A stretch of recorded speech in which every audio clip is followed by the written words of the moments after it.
Uncertainty and confusion abound in Paterson, where the appellate court ruled that the Attorney General illegally took control over the Paterson Police Department in 2023.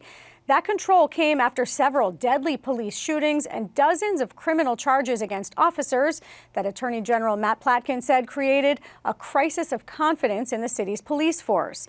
But the courts have sided with Mayor Andre Saya, who sued to regain control. Senior correspondent Brenda Flanagan spoke to residents, lawmakers, and others who are reeling from this groundbreaking decision. Confusion is the biggest feeling out here right now, because people are just trying to figure out what's going on. Activist Corey Teague says shockwaves rocked Paterson today, with residents wondering who'll be running the police department after a state court dropped a bombshell ruling.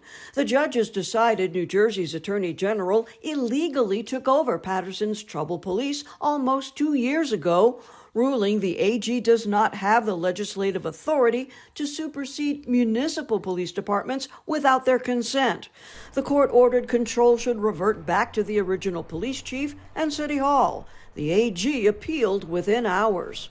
I really don't want to see us backtrack. I want to see us be able to continue to move forward and, if anything, build on the relationship that's already kind of been established. Community policing throughout every ward that has been very visible, and safety measures that have been put in place, particularly in our main corridors, such as Broadway, that I've never seen in my lifetime, and I'm a lifetime Paterson resident. Locals who back the AG's takeover say it's driven down Paterson's crime rate and restored some community trust, especially following outrage over the police shooting of a resident suffering a mental health crisis. AG Matt Platkin stated, "We remain deeply committed to Paterson and to the crucial work of making the city safer for all its people, including as this wrongful decision is appealed." The Attorney General's office stepping in was a step in the right direction. It was accountability, a recognition that this police department, the city, was not fixing the issues that existed for years. And without those issues being fixed, you're never going to have a productive relationship. You just aren't. For now, everything's on hold while the Attorney General's office asks the Supreme Court to hear an appeal.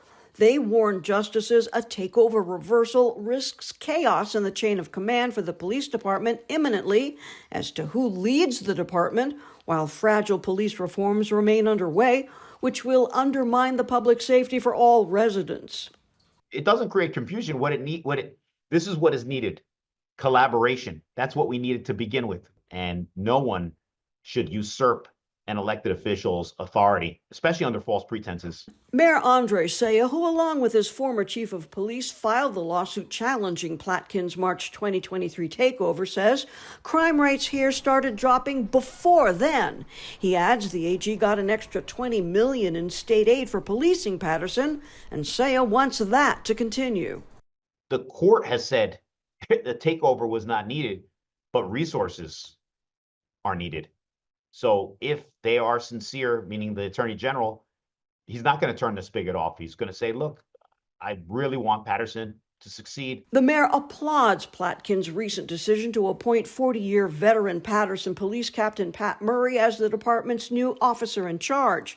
Under the ruling, the state will retain control of the Internal Affairs Unit, which had rarely disciplined officers. No one worked to actually fix the problem at its core.